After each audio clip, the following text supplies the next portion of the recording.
12 شهر من ساعة آخر مرة نزلت فيها فيديو هنا على القناة. ازيكم يا شباب؟ يا رب تكونوا بخير. أنا تمام، ما تقلقوش، ما متش، لسه عايش. امبارح يا سيدي رحت جالاكسي وشفت فيلم بروجكت هيل ماري. أنا طبعا داخل السينما بقالي شهور ما رحتش، كان رمضان ومش عارف قبلها كان في إيه، فأنا كنت داخل حرفيا في إحساس بالحنين، إحساس إني داخل أشوف فيلم أخيرا بعد طول انتظار. وطبعا ما فيش غير الفيلم ده، لأن الأفلام التانية كانت مصري بقى، كوميدي وهشام ماجد والحاجات دي، أنا ماليش في الحاجات دي قوي، فأنا ما أعرفش رايح أشوف إيه. بس أنا قلت هشوف البوسترات هعرف ساعتها ايه الفيلم اللي من الواضح قوي اني هدخله واشوفه. يعني طبعا بصيت كده لقيت فيلم عن الفضاء وبيمثل فيه رايان جوسلينج ومدته ساعتين ونص.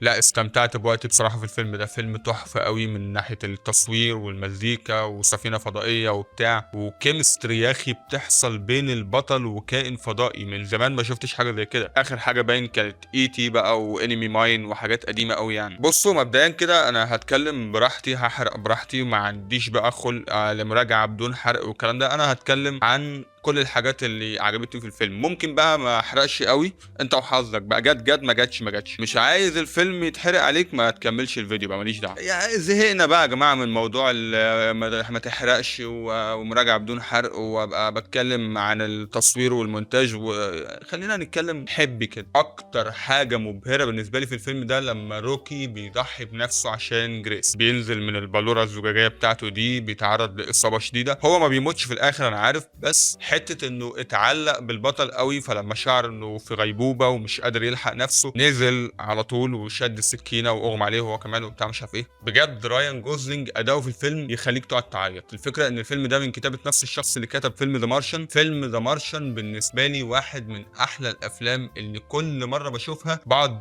اسح بالدموع كده وانا قاعد وما ازهقش من فيلم نهائي. هو الكاتب ده اللي اسمه حاجه جودارد باين، هو بيعرف يكتب روايات خيال علمي، فضاء وسفينه فضائيه والكلام ده، ويبقى فيها مشاعر. هو برنس في موضوع المشاعر ده. الفكره نفسها بتاعت انك تبقى رائد فضاء وبشكل ما بتسافر للفضاء وتلاقي نفسك على بعد ملايين السنين الضوئيه من كوكب الارض. الكاتب ده بيلعب على حته الوحده، الامل، التواصل. انت قاعد في سفينه فضائيه لوحدك هتعمل ايه؟ ذا مارشن بصراحه يتفوق اكيد على بروجكت هيل ماري، لان ذا مارشن كان موازن قوي بين العلم والمشاعر. يعني البطل قاعد لوحده على كوكب المريخ وبيواجه الموت والمشاعر كلها سلبيه وبتاع، ولكن ذا مارشن فيه افضل تجسيد بصري لمهاره حل المشكلات في العالم. الفيلم ده فيه بروبلم سولفنج ليفل وحش. اصلا افشخ جمله في الفيلم لما كان مات ديمون قاعد لوحده، فكان بيقول عندي مشكله كذا ومشكله كذا ومشكله كذا، فانا I have to science the shit out of it.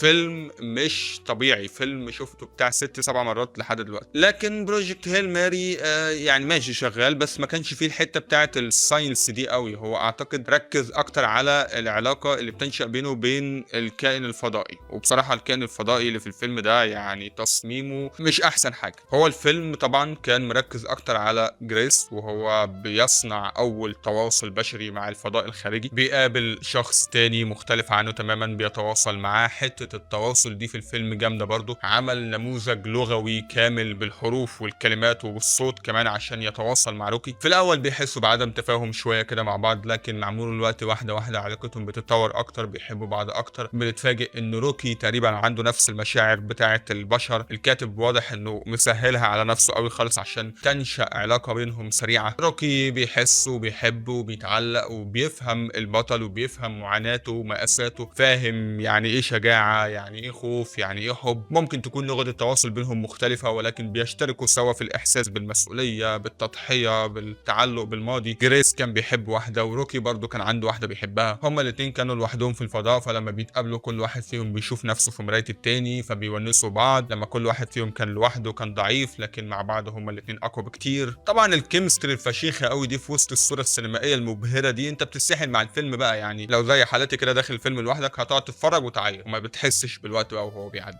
الفيلم مش عظيم، مش اعظم فيلم في الدنيا. انا ما زلت شايف ذا مارشن احسن منه بكتير. يعني يمكن استغربت قوي بعد ما شفت الفيلم وحبيته واستمتعت بيه، وبفتح الفيس بقى اشوف الناس بتقول عليه، لقيتهم بيقارنوه بانترستيلر وجرافيتي. يا جدعان انترستيلر فيلم عظيم، جرافيتي فيلم بروفيشنال قوي. انت بتقارن ايه بايه؟ مش مقارنه عادله خالص لما تحط بروجكت هيل ماري مع فيلم انترستيلر. بروجكت هيل ماري فيلم ممكن يكون كوميدي، فيلم ممكن يكون خفيف. انترستيلر ده حاجه تانية خالص. انترستيلر يا جماعه فيلم جد قوي، فيه دراما، فيه شخصيات مكتوبه حلوه قوي، فيه سرد دقيق. لو تفتكروا كان الفيلم متقسم ل3 قصص بقى، على 3 كواكب، على 3 شخصيات مختلفه، عشان نشوف مين فيهم اللي هيوصلنا الكوكب الصح ومش عارف ايه. طريقه السرد كانت اوريجينال جدا، وفي عياط طبعا، وفي عمق كده. عندك اسره وعندك علاقه بين اب وبنته، وطبعا ممثلين تقال قوي زي ماثيو ماكونهي وان هوسواي ومات ديمون وتيموثي شالامي وجيسيكا شاستين ومايكل كين. وجودهم لوحده متقل الفيلم. الفيلم ده مش سهل تجيب فيلم تاني تقوم حاطه فوقيه مره واحده كده وتقول عليه احسن منه. بروجكت هيل ماري فيلم خفيف بس معمول بشكل تقيل. هو فيلم حلو بس مش عاوز دماغ شغاله، مش عاوز تذوق فني واوسكار والكلام ده. هو 2 روشين حسوا بالوحده شويه وهم مع بعض في الفضاء، فقال لك يهزروا مع بعض يفرفشوا الدنيا. بس كده، ده اللي انا كنت حابب اقوله عن الفيلم. اكتبوا لي بقى انتوا رايكم في الكومنتات. سلام.